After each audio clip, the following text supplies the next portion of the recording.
Welcome, everyone. Welcome to Black Man Speak. I'm your co-host, the J.R. Stewart. And I'm your co-host, Tommy D. Duncan III, otherwise known as TD3. It is Wednesday, April the 2nd, 2025. Jimmy, if it's Wednesday night. It's certainly Black Man Speak. So let's give a shout out to and a big thanks to Count Basie for our theme music that we switched over to. And if you haven't already, please hit that like button to help us with the YouTube algorithm.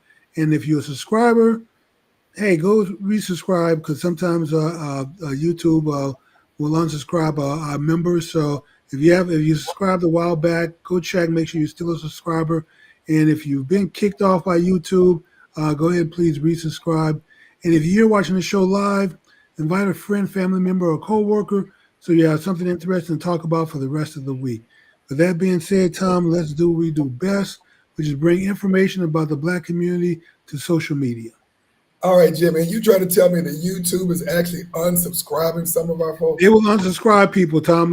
They have done that. So when they don't like your content for a while, we were on their hit list. That guy named Garth kept writing letters and complaining until I think he finally stopped when I asked YouTube to just block him from our channel.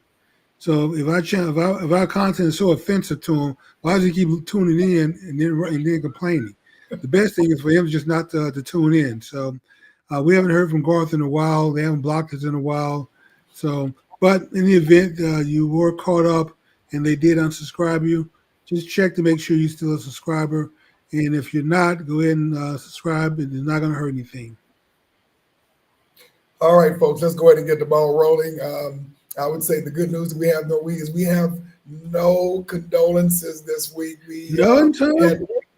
We've had our share over the last couple of weeks. I know last week we talked about big George Foreman and Mia Love and a couple of other folks. But it's been a light week. Thank goodness for that. So we will focus solely on the stories today. And let's go ahead and get this party started. Right as Jimmy said, rock and roll.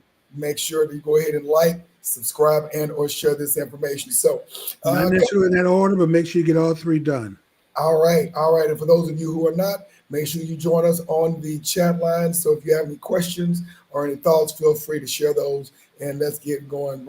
So Jimmy, let's start off with a couple of interesting stories. First, we'll start off in politics. There was something pretty interesting happening. Cory Booker, one of the only five Black senators serving in the United States federal government, went on a 25-hour, not filibuster, but a 25-hour speech in the Senate. And Jimmy, I just got wind of this about a day or so ago. I thought it was pretty interesting. Of course, he was protesting some of the policies that are coming down. And of course, with the Republicans having control of the White House, the Senate, and the House, he has done what some of the other opposition parties have done in the past, and that is to hold up progress and bring awareness. What are your thoughts on this, Jimmy? Well, Tom, you know what? The Senate is supposed to be the body of government where things move really slow, very deliberate. In the House, things are supposed to be a little contentious, fast-paced, but in the Senate, they're supposed to be known for taking things down a couple of notches, thinking about it. But I'm very disappointed that the opposition party to the party in power, Democrats, are not coming up with any new solutions to move the ball forward. There was a time when Ronald Reagan and Tip O'Neill got together and worked things out. And Reagan was happy getting 80% of what he wanted and was willing to give the Democrats 20% of what they wanted when Republicans were in charge. The same thing with George Bush to some degree, letting Ted Kennedy write the education bill and the agricultural bill written by a Democrat. So, but it seemed like the give and take aspect is going now. I think what Democrats need to do is figure out the 20% that they'd be willing to accept in return for some cooperation, because we do need to move the country forward. The reality is that we're $34 trillion in debt. That money is not going to be passed on to me and you, Tom, because we're kind of getting up there. We're going to be one of those generations that's retiring soon. But for the kids, for the children and grandchildren, most likely the grandchildren, are the ones who got to suffer through this. They have to pay it back at some point. It's not fair to them because they had to use their benefits. They didn't receive the $34 trillion in benefits, but they're going to be responsible for paying it back. And it's just not fair to steal for future generations. So the parties need to get together. The Republicans have pretty much figured out what they want. The MAGA and the Trump folks know exactly what they want. Democrats need to kind of get together and figure out what they want, and then go to the table, go to the negotiating table. Say, look, we'll be willing to work with you on X, Y, and Z if you give us A, B, and C, or at least give us A or B. Give us something that we can hang our hat on as an accomplishment, getting something done. But just being an opposition party, which I'm going to tell you right now, that's not a good place to be because when Democrats were in charge of government, Republicans found themselves being the opposition party, the party of no. And that didn't get them. That didn't get them to win elections. That didn't change things, turn things around for them. What turned things around for them was becoming solution companies. You may not like their solutions, but at least they're advancing solutions to put forward for the people. You can do a yay or nay vote on. The Democrats are just the opposition party who hadn't come up with anything they stand for. So Cory Booker, Chuck Schumer, Pelosi, Jeffrey, all that whole gang, they just get together, figure out a few things that they want, that they can claim is theirs, initiative that they want, and go to the White House and say, hey, Trump, look, we'll get out of the way. We'll pass most of your agenda, not all of it, in exchange for you passing some of our agenda. Everybody wins here. You'll get most of it because you're the party in power, but we'll get some things because we're the minority power, and that's just where it should be. Well, Jimmy, unfortunately for the Democrats, they have very little leverage at this point. And, so as it pertains to not just the White House, Congress, the courts as well. So they have very few bargaining chips to work with, right now. That could potentially change during the midterm elections. But for right now, given the smell of some of the things that, they're feeling that they're going to have to give up to negotiate with, they're just kind of in a very challenged position right now in terms of getting really anything that they want without having to literally completely give up their so-called values. Tom, I don't know if it's giving up their values, which Republicans don't say they do either. The Republicans don't give up their so-called. So I don't think bringing spending under control is a value that's exclusive to one party. I don't think getting government to the right size. Now, is this a perfect process? No, it's not. Whenever I've been involved in layoffs. I've never been happy about it. I've had my contracts cut.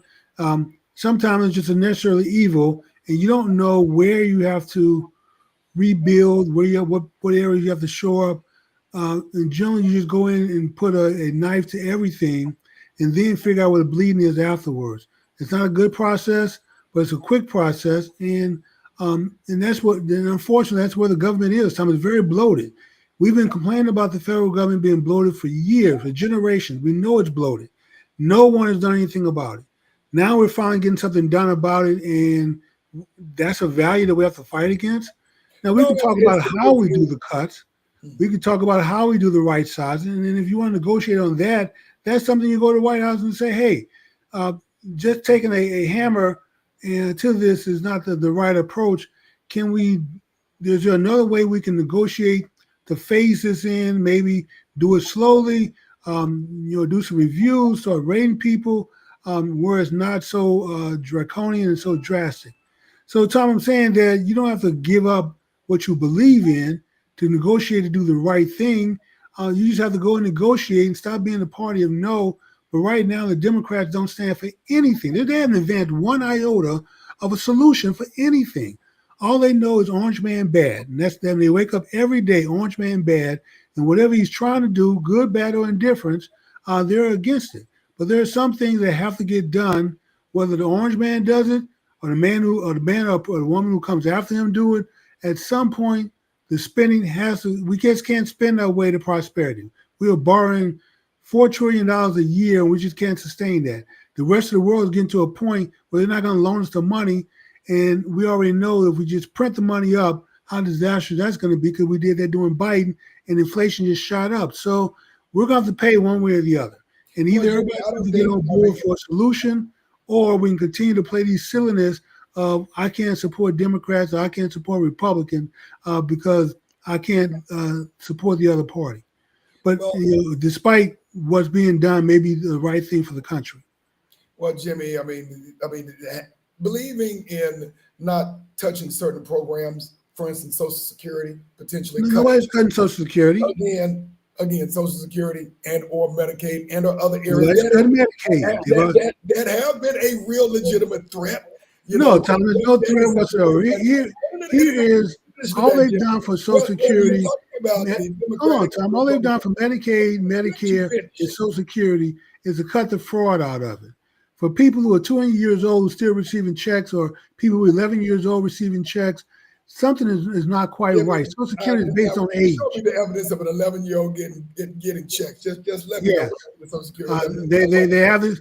Actually, Tom, they have discovered an 11-year-old who got $110,000 from the government, a check for SBA. So yes, it's happening. All they're saying is that there's enough fraud there and abuse and waste that we can go clean up. We don't have to touch. Nobody's going to take benefits away from anybody. They're not going to come in today and say, okay, your $1,000 check is going to be reduced to $800 because we need the money. If you paid into the system, you're going to get what the system says you're entitled to. But for the people who are cheating the system, we have all kind of pill clinics, medical clinics that are billing Medicaid and Medicare for people who don't exist, for poor people off the street. They just get their Social Security number, start sending bills to the government, and the government just pays it. All they're trying to do now is clean the mess up so to make it more efficient.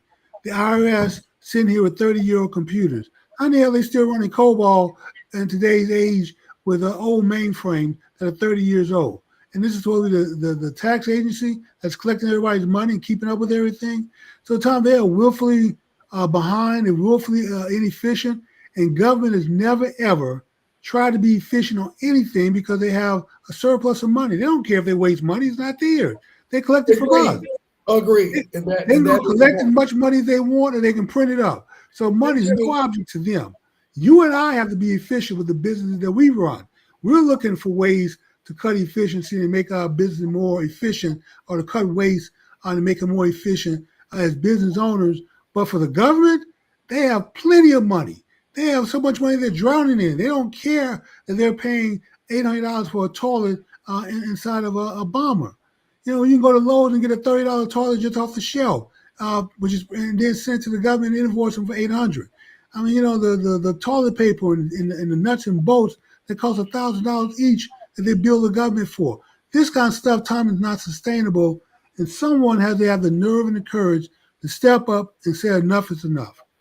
Well, good luck with that stepping up and enough, because it's really a matter of where the money is going to be going to and who the money is going to be going to. The government is going to keep. It's not going to me, Tom. Can I finish one thing? the government, whether it's Democratic or Republican administration, there are very few instances, even the last time when the balance was budgeted in this country. I think the last time it was a Bill Clinton. It was Bill Clinton with Newt Gingrich. Let me finish. But the last time we had even a balanced budget, Bill Clinton was still in office. But since then, the spending in this government has continued to go up. It's just a matter of who the money is going to, who's getting the pork belly spending. And it's not a matter of it actually going down and or us getting out of this multi-trillion-dollar debt that this country has been continuing to build during Republican and Democratic administrations, Jimmy. Well, Tom, those 4 years under Bill Clinton, he went kicking and screaming, but he did go. And I'll give him credit for signing the appropriation bill, but really Newt Gingrich pushed him to the limit, and they wanted to do 4 more years of balanced budget, but then guess what? The powers that be got rid of Newt Gingrich. So that was the end of those balanced budgets. Once Newt was gone, those balanced budgets stopped, but we will give Bill Clinton credit for at least signing 4 of them before they kicked Newt Gingrich out of office. Okay, Tom, what's our next story? But you know what? That 24 hours, I'm going to tell you, is not an easy thing. One, you're standing there giving a speech. You can't leave the Senate Hall. You can't take a bathroom break. You got to eat, drink, standing there at the podium, giving your speech. You can't sit. So if you leave, then it stops at that point. So for him to do it for 25 hours, 25 hours and uh, 5 minutes, Jimmy. That's one hell of an accomplishment. You know, that is it may be, and I think it's the longest speech to date in history on the Senate floor. So we don't know what's going to come out of it, but if nothing nothing's else, going to come out of the time. but if nothing else, it got attention and raised awareness of something. At the end of the day, you know, Raise what awareness? I mean, okay, raise what awareness? Tom, the Trump administration is going to continue to move forward. oh, You're we talking know about a that. president. Jimmy, I'm aware of that, and that was my whole point that I made a little bit earlier today. Democrats have no leverage right now. That could possibly change in another year and a half or so. Which is why, Tom, but they need to get with the program and start negotiating to get a few things done and get out of the way. Jimmy, Trust me, Republicans would love for them to get a bipartisan deal together, for them to stop opposing everything. And if it came down to, we'll give you the budget, but you give us, I don't know, a jobs program, you give us a training program, you give us something that we can go back to our districts and constituents and say we fought for. You know, I'm sure Jeffries and the speaker can work that out, and the president would sign it. I'm just saying, being the party of no, Republicans have been there. It's not a good place to be. They have. And when you're the party of no, I'm telling you, the public will continue to punish you because you're not coming forward with anything new, no new solutions, nothing. That's where the Democrats are. Hell, we don't even know who's running the Democrat Party anymore. So they don't have a leader. I think it will be. I believe it will be very interesting during midterm elections if things continue to go the way they're going. Because all of these people, for all of this budget cutting and stuff like that, all I see is a lot of people being very frustrated, pissed off, and upset. The markets have been crashing down. Of course, with these tariffs, everything is going to be more expensive. The Mr. Day One, I'm going to get rid of all of this inflation, and inflation has done nothing than go up. I don't think he said he's going to get rid of it on day one, Tommy. He said he's going to get rid of it. There is going to be a reckoning because with inflation, it's nothing more than a tax, and with you putting inflation on everything coming from practically every place, that's not going to go too well in the long term. First of all, Tom, it's not a tax on everything coming from everywhere. It's things coming in from overseas, outside the country. If you're worried about the cost, Mexico and Canada, Jimmy, are our two biggest trading partners. Last time I checked, Mexico and Canada are not part of America, so they're still outside the country, Jimmy, also. But we get a ton of products and services. And just to bring you up to date, Tom, I believe the Canadians have already waved the white flag. They said they'd be willing to get rid of all the tariffs on their side if we get rid of all the tariffs on our side. So if they're willing to do free trade with us, which is why our goal is to get rid of all the tariffs, period. If they're going to step up and they're willing to wave the white flag and say yes, the rest of these yahoos are going to fall in place also. So these price increases that you're talking about are going to be short-lived. Trust me, the Canadians sell 75% of their goods to America. America only buys 3% of our goods from Canada. So we don't need Canada. Canada needs us. So I think they finally have stopped playing chicken with us and decided to get with the program. They waved the flag. They're just the first time. I think Vietnam has also done the same. South Korea is looking to do the same. The rest of these countries are all going to fall in line because the largest economy in the world is America. This is where you make your money. We buy the junk. We have the money that everybody wants. And so either you're going to build it here or you're going to get rid of your tariffs. Everybody across the board. We're just going to open up trade and opportunity for everybody, not just to sell in America, but for us to finally be able to sell abroad because we don't have to deal with the VAT tax, the import tax, the tariffs, all these other things that the Europeans put on our products to make them more expensive than their products. Fair trade, Tom, is all we're looking for. And you can't argue against fair trade. Oh no, I'm not arguing against fair. I'm not arguing against fair trade, Jimmy. But let's be very clear. You know, for folks who are not wealthy and don't have a lot of money falling out of their pockets, that's me, Tom.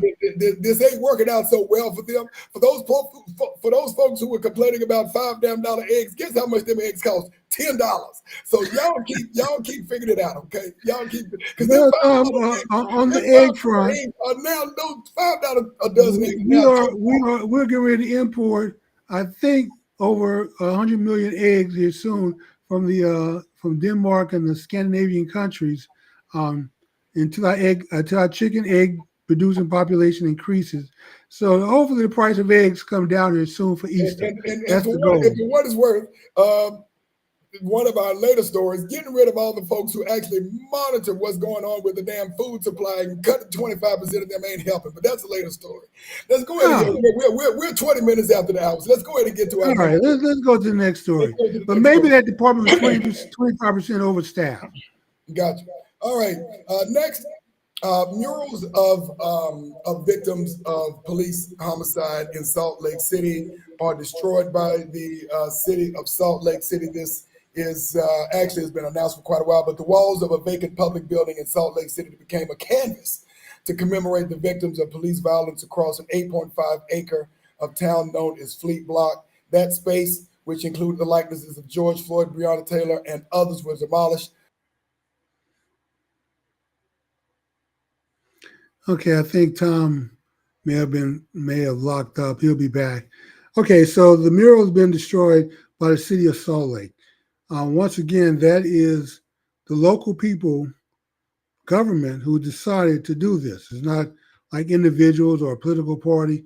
This is the city itself deciding to do this, and I think part of it is that I don't know if they believe they have a policing problem in Salt Lake. So they don't want to highlight police abuse and develop ill will towards their police department if they don't have a problem. That's not to say that there are not some cities that have a problem, because obviously there are. There are cities that have police officers who abuse their power. We know that. Those cities need to do more to clean up their officer ranks, do better with training, do much better job with screening for hires. Okay, Yeah, hopefully Tom will be back. it looks like I lost connection on my Wi-Fi there, Jimmy. Sorry No about that. problem. So I was holding it down while you were going. I was basically saying this is the city of Salt Lake Right, who decided to do this. So it's not like there is a political party or any right. opposition group. The city decided to do this.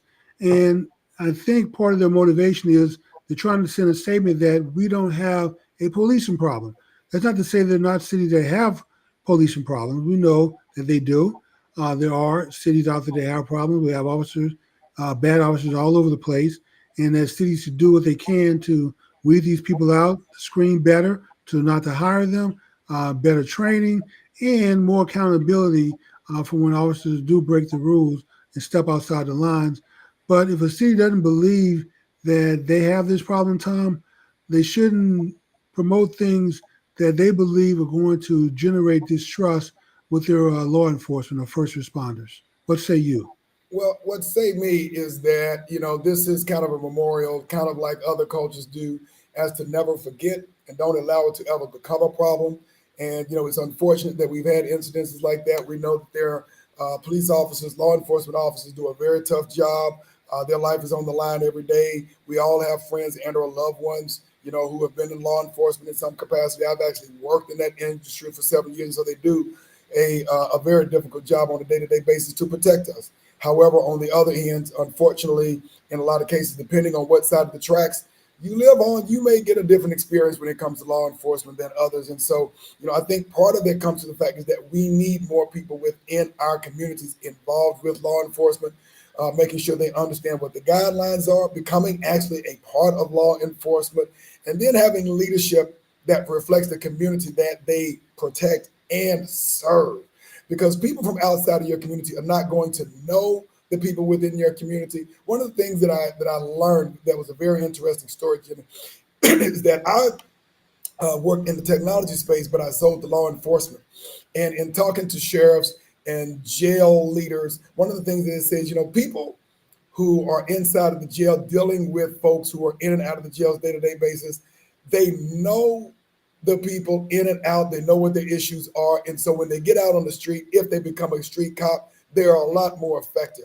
All that being said is when you know the people in your community, it usually works out a lot better for you because you understand the nuances. But when you have folks who have no vested interest whatsoever in your community, it becomes a problem.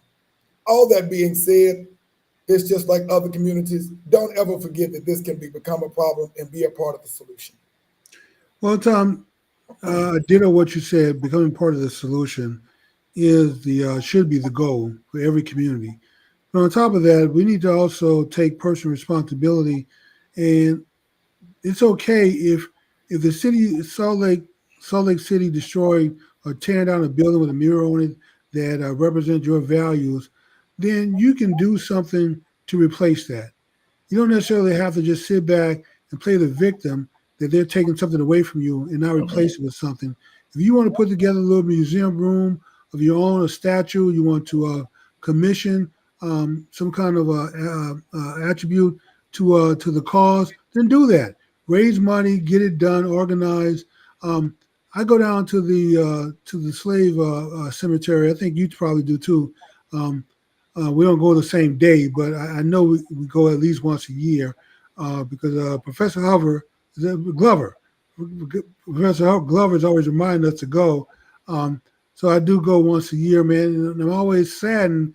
I'm encouraged because I always enjoy my little visit there, but I'm saddened on the condition, Tom, of the weeds, the grass not cut, the sidewalk breaking up. It just seems like if the city's not going to do a better job of taking care of that cemetery and that little memorial, then privatize it.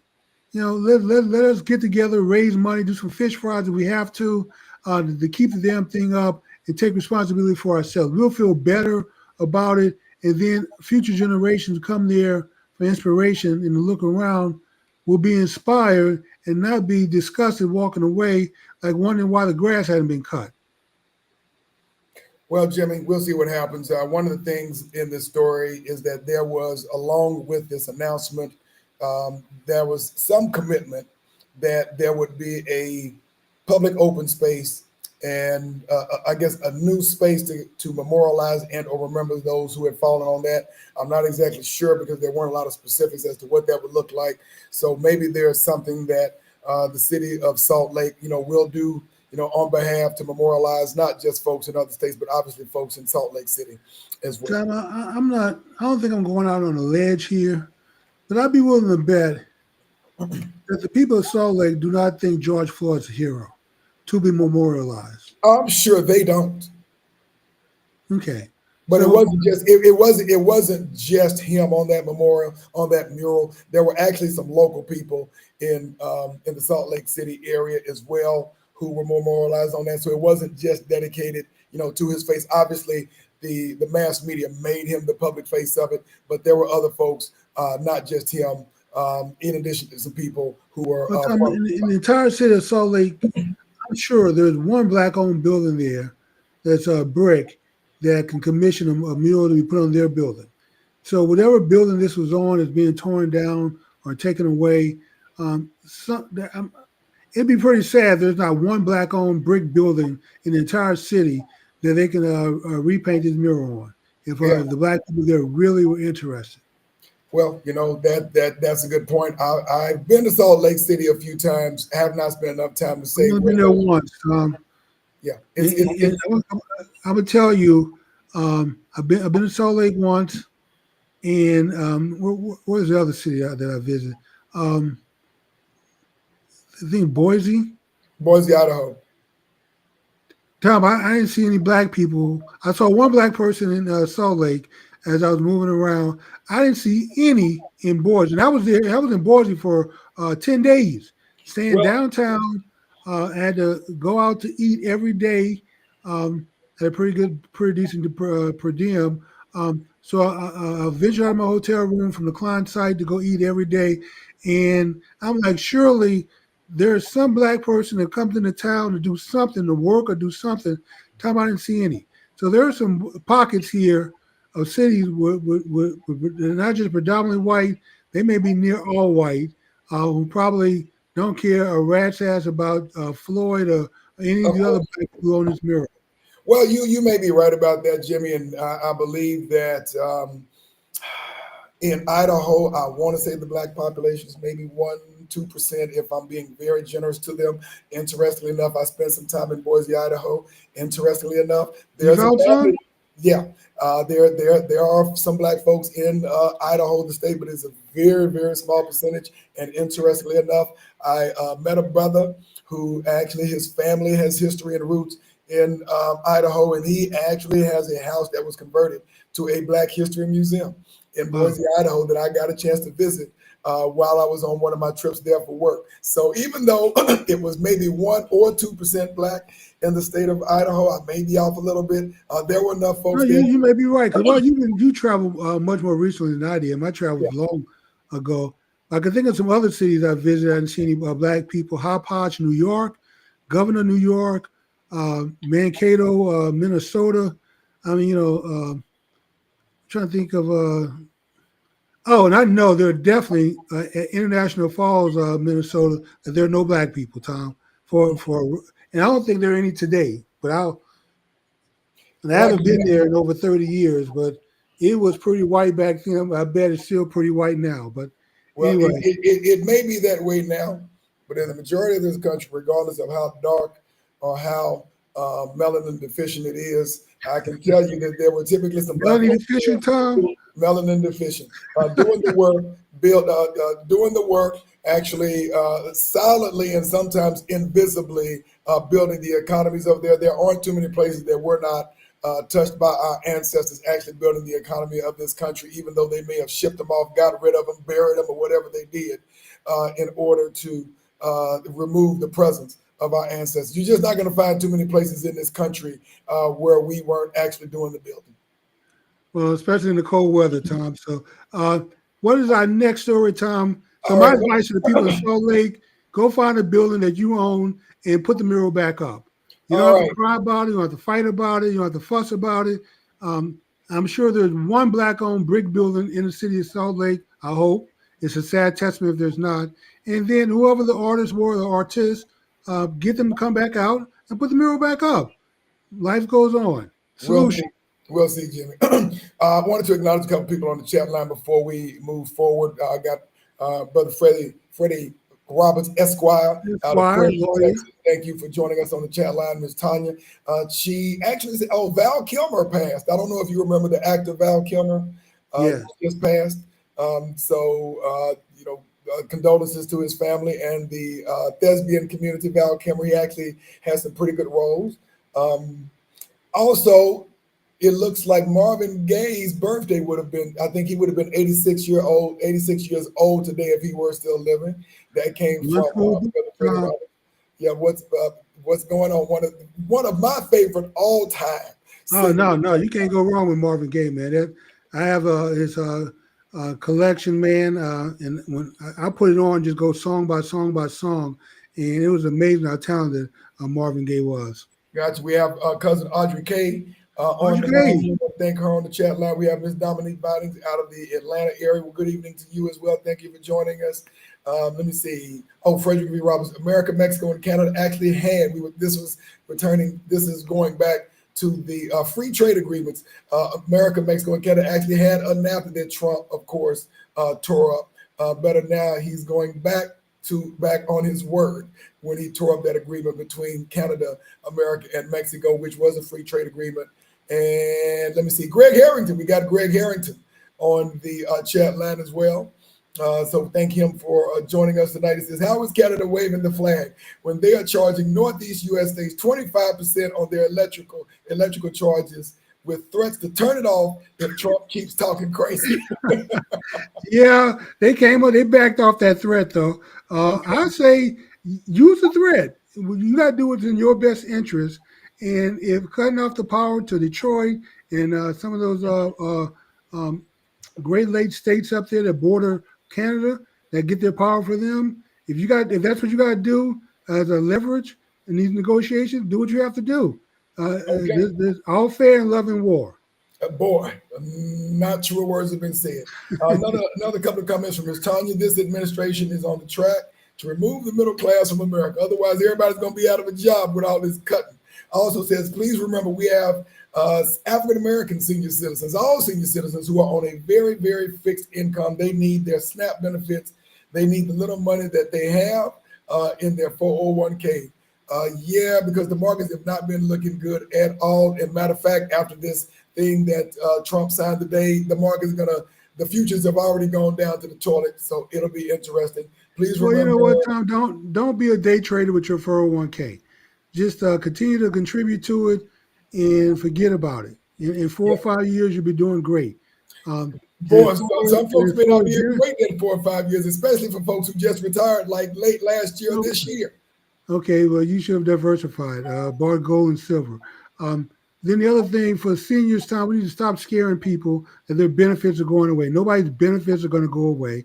You're not going to lose any money. Nobody's going. Whatever you're receiving, you're going to continue to receive plus COLA and inflationary adjustments. So that's not going to be touched. So we need to stop trying to scare people over politics.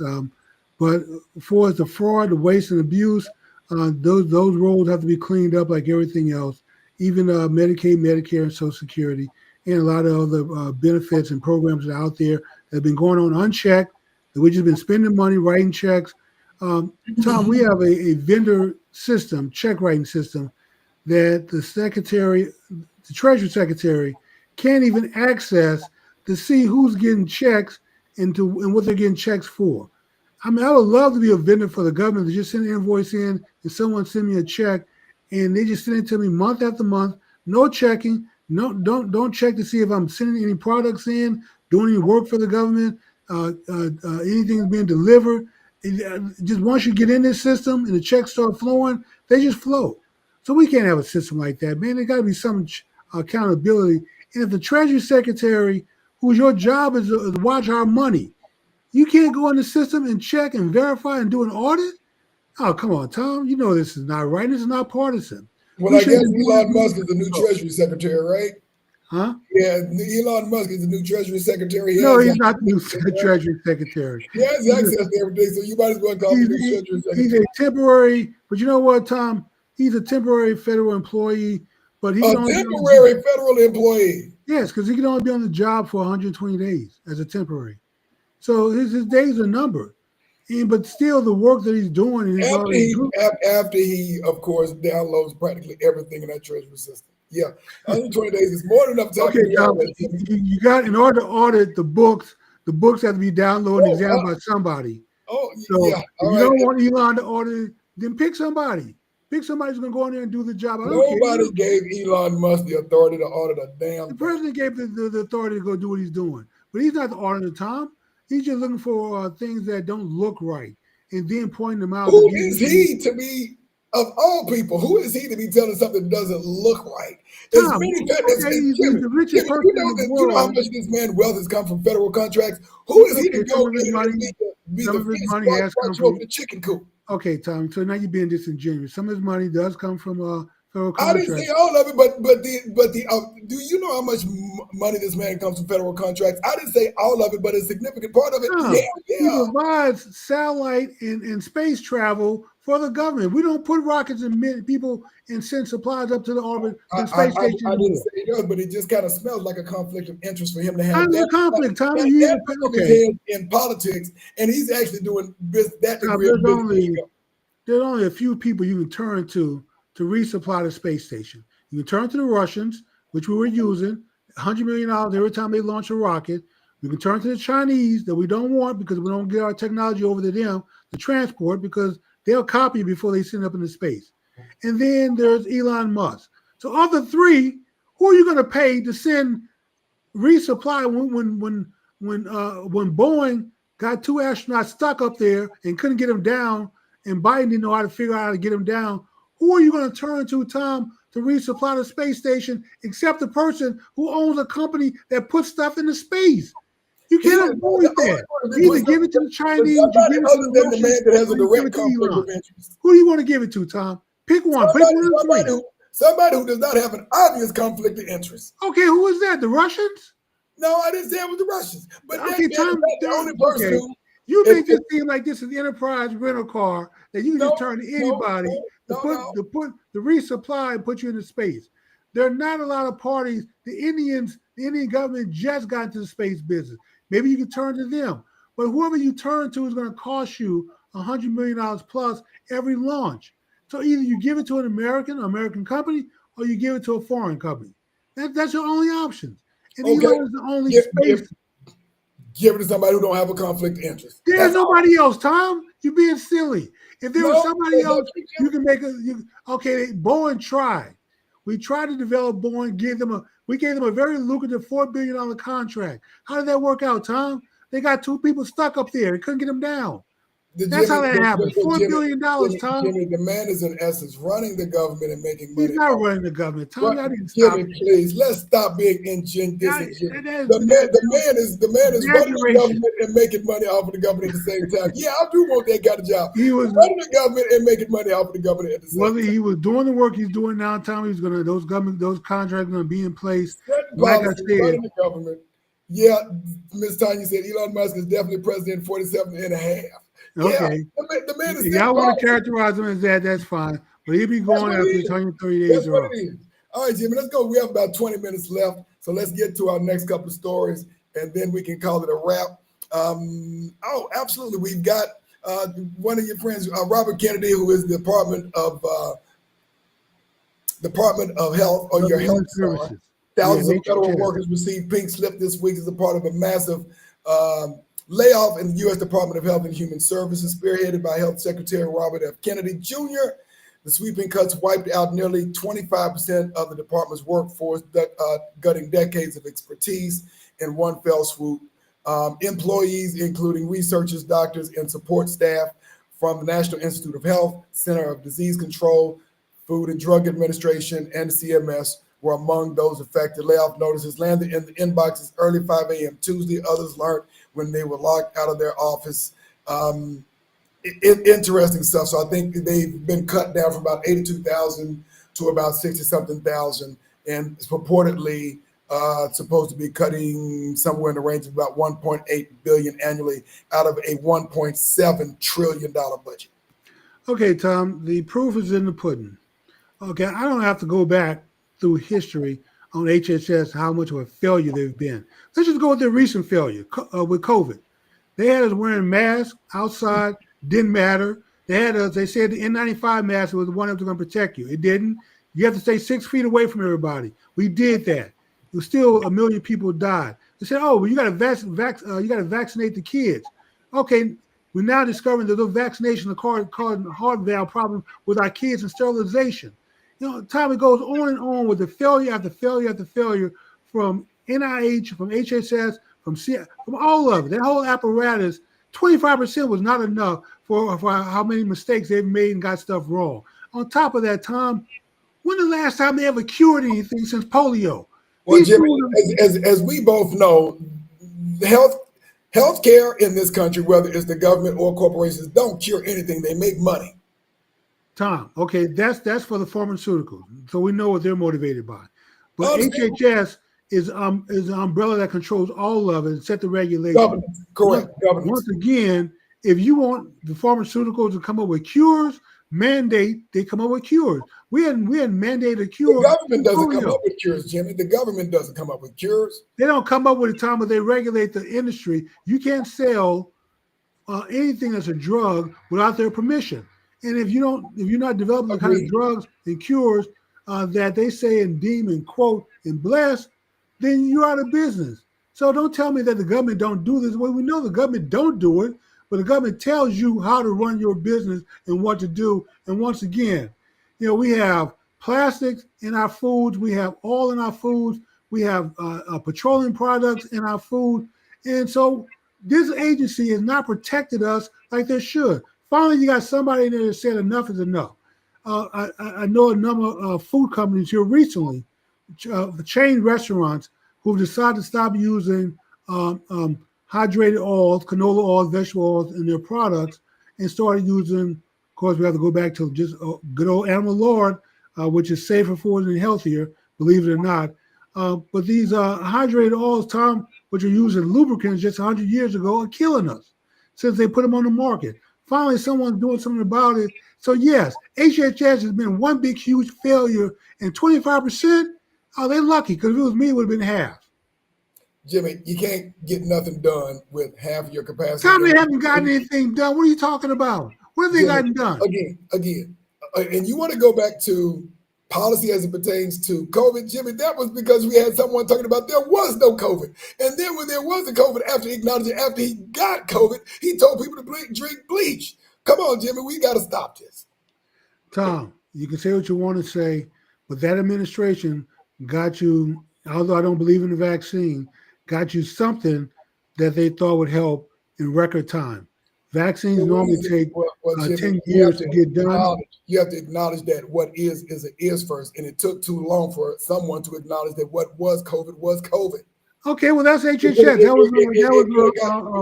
You could have got to a vaccine a lot sooner if you had a No, you president. could, John. You couldn't got to any sooner than what you did. And the man who helped drive that with Fauci, the Mr. Science, he is science, was driving that process.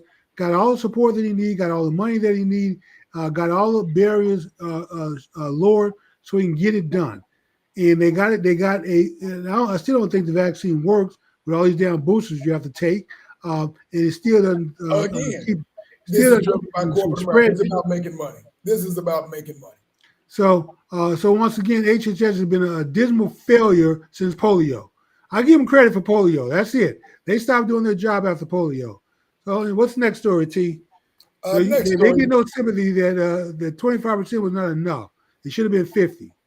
Jimmy, as bad as things are in this country now when it comes to the state of health, and again, whether we're talking about the government or corporate interests, I mean, it's criminal what this country does to people overall in the health. You go to other countries, most of the stuff, I mean, it's collusion between healthcare practitioners, unfortunately, corporate America who drives a lot of it, and the government, and they all work in tandem to ensure that we stay sick so that they can make hundreds of billions of dollars.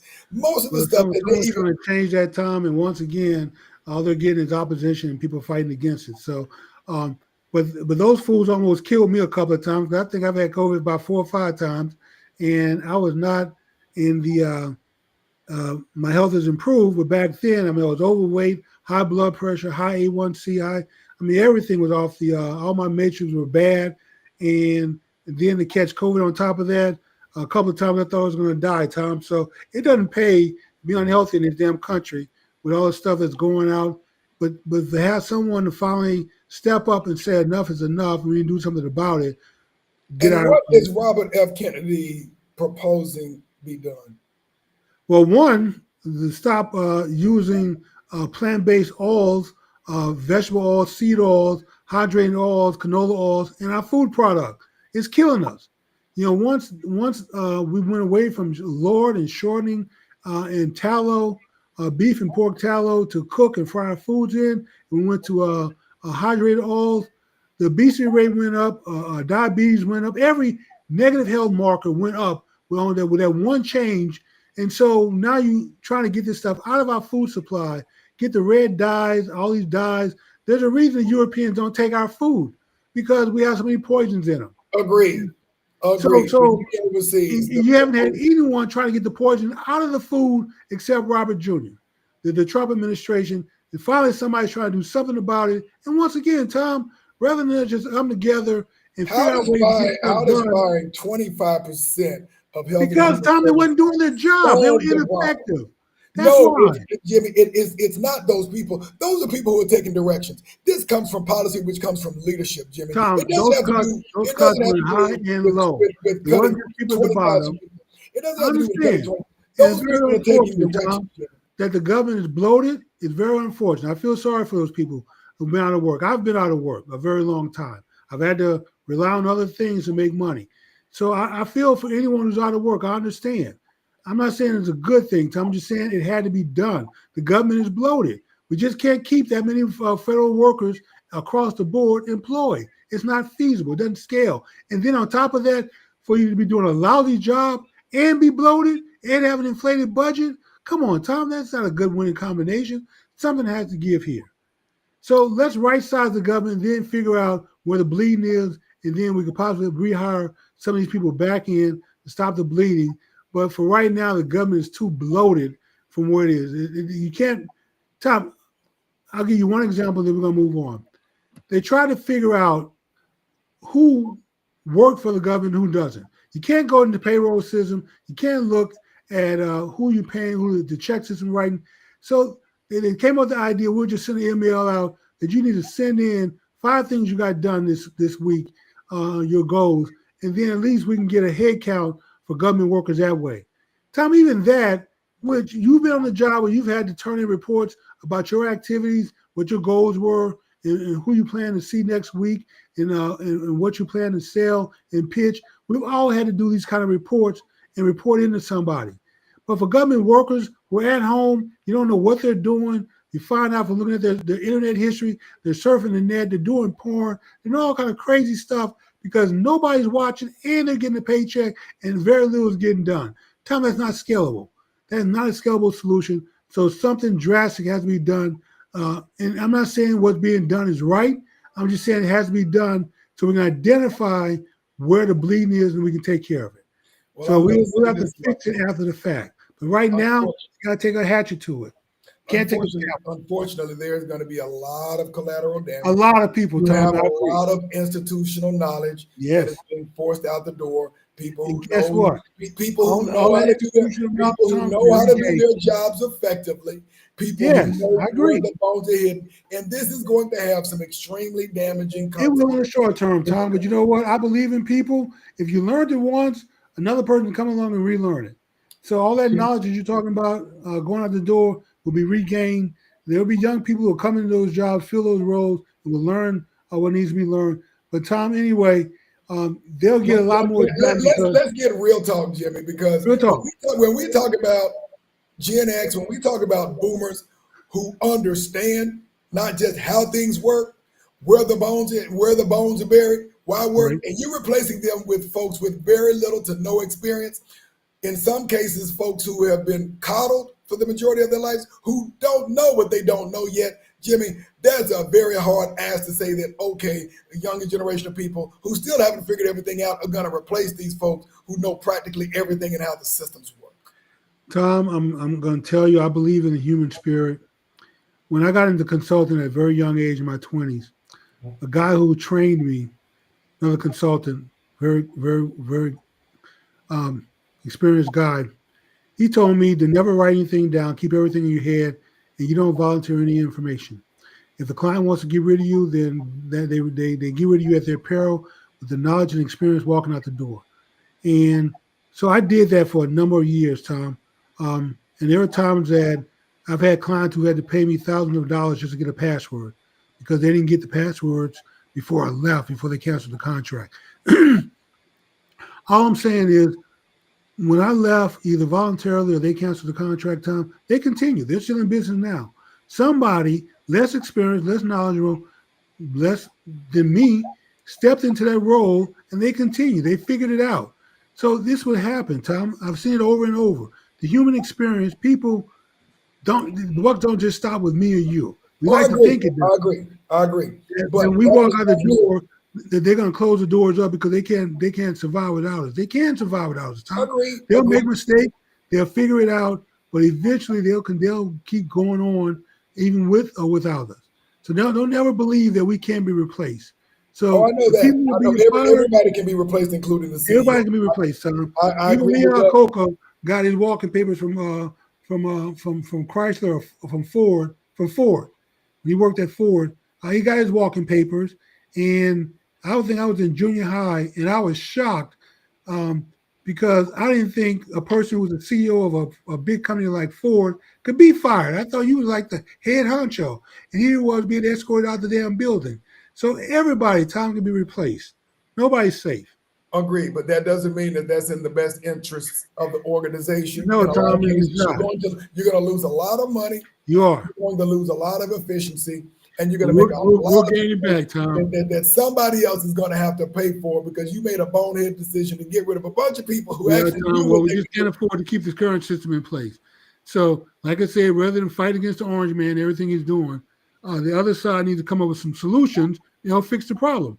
All I hear, Tom, is complaints. I haven't heard one solution being offered, alternative solution, other than just keep it the way it is, which is unsustainable. No. Nobody's talking about keeping it the way it is. Well, when Jeffries and Pelosi and Chucky Schumer and Harris and Tampon Tim, when they get together and come forward with solutions to fix these things, I'll be the first to sit down and listen to them. To give them the benefit of the doubt, Tom, but I haven't heard any solutions coming forward from the opposition. All I've heard was bad, orange man bad, and this is not good, this is not good, this is not good. So you need to stop. That's what parties do. That's what they do, Tom. And every, it's like they would say, every dog has his day, but that's what parties do. That's what parties do now, Tom. But like I said, I can tell you stories where Ronald Reagan and Tip O'Neill came together and worked things out. I can tell you stories where Bill Clinton and Newt Gingrich came together and balanced the budget 4 years. The people had to be cut, jobs had to be cut, the government had to be cut, and nobody was crying about those cuts back then. But you know what? You had cooperation from both sides that were doing it. That was the difference. But Jimmy, Now you don't have cooperation from both sides. Now you just have that is unfortunately something very unfortunate. That is very unfortunate, because that is I think a period in history in terms of our government working together that has been long gone. Our parties It's never been gone, Tom. Regardless of who is in power at a certain time, really it just comes down to fighting. And I do remember some of those days where you maybe had some philosophical differences, but you could reach across the aisle, negotiate, and come up with something, Jimmy. Those days are long gone from what I'm seeing. Yeah, those days are gone, Tom. Everybody has a line in the sand, nobody's crossing it, and it's just a fight to the finish. So, which is really sad, because it's hard to get things done that way. Yeah, you got to totally monopolize government to get stuff done. Now, one party rule is pretty much how it has to be to get stuff done. Absolutely, Jimmy. That's the way it is. Anyway, so we're out of time, and so we can probably. We haven't talked about them damn Cowboys yet, man. Oh, you know what? Well, you know what? We only need 5 minutes to talk about the Cowboys. Man, that level of incompetency reminds me of HHS, Tommy. I don't know if you can discuss it in just 5 minutes. We need to. We can discuss it in 5 minutes because it begins and ends with one person. So that's less than a 5-minute discussion. He is ultimately responsible for the greatness or the demise of one of the most hallowed franchises in sports history, Jimmy. And even though it is the most valuable franchise in sports history, it has been underperforming and operating at a pathetic level, given its talent level and capabilities for decades now, Jimmy. And there's really only one person who makes the decisions that's responsible for that. Tom, the greatness that you're talking about was by accident. That wasn't. I agree. It was by design, but it wasn't intelligent design. It was just an accident design. So I'm going to hire my friend and my buddy I went to school with, who seemed to be a pretty good college coach. Sounds like DEI to me, Jimmy. And it turned out to be a really good decision. And it didn't turn out to be a good decision, Tom, because he just absolutely knew that this was the best person to turn this thing around. It really was just an accident. Since then, it's been a disaster. So the greatness you're talking about was 30 years ago, 1995. Was the end of that disaster. I mean, that greatness. It's been 30 years, and there hasn't been any more greatness. Mediocrity most of the time. There's been a lot of failure, not even mediocrity some years. And they really don't have a strategy other than picking up other teams' rejects. The Cowboys have a knack for getting players who are high draft picks, first, second round draft picks, who didn't make it with the team that they drafted them. And it's not like this is a good strategy, Tom. I mean, sometimes a change of location is good for a player. You can get revitalize your career, get a new approach, new coaching, new environment, and you turn things around. But Tom, there's a reason why teams don't rebuild championship teams this way. Teams rebuild championship teams either through the draft, they get some really good players like the Cowboys did, or they do it through veterans who have proven themselves to be worth getting things done. Other teams' rejects, even though they were high first round draft picks, thinking that you're going to get something out of them that the other team didn't, is not a good winning strategy. And that seems to be the Cowboys' strategy of hope. I call it the Obama strategy. It's hope. You hope, then you hope that there's some change that comes from that. But the reality is, Tom, you're going to end up right where you are. Pretty much, you may be a pretty good team beating up on bad teams, but that's pretty much it. When it comes to the good teams, we already know we don't compete against the Minnesotas, the Detroits.